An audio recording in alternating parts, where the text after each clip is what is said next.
আজ পবিত্র জুম্মার দিনে আজকে রান্না করলাম ফ্রাইড রাইস আর গরুর মাংস। ফ্রাইড রাইসটা আজকে আমি আমার জীবনের প্রথম বানাইলাম ইউটিউব দেখে। এই তো এখানে সব কিছু কেটে কুটে সব রেডি করে নিয়ে শুরু করে দিয়েছি মাংস কষানোর জন্য।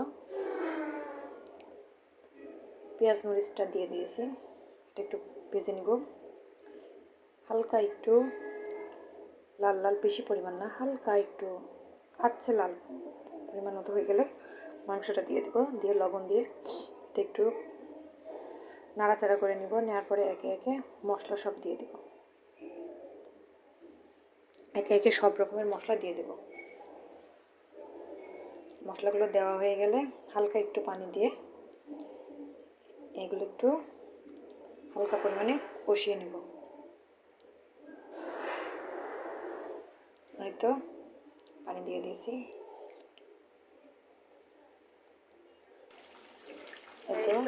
সব এক একে দিয়ে মশলা দিয়ে আমি গরু মাংসটা কড়াই করতেছি কষানোর জন্য। পানিটা কষানো হয়ে গেলে তারপর আলু দিয়ে দুই ধাপে পানি দিয়েছি, তারপরে আলু দিব।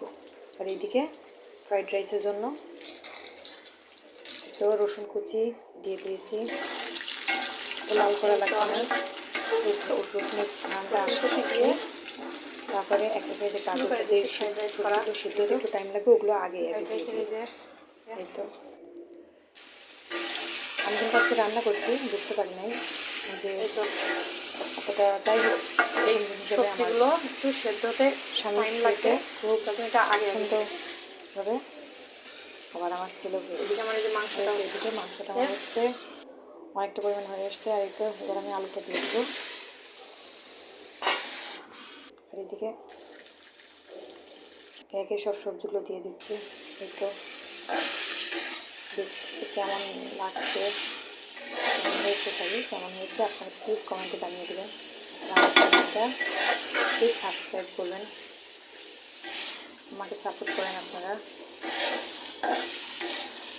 আমার ঘরে যা যা ছিল হালকা পাতলা সবজি দিয়েই আমি বানানোর চেষ্টা করছি, স্পেশালি আমার বাচ্চাটার জন্য, যাতে আমার বাচ্চাটা পছন্দ করে, সেই জন্য।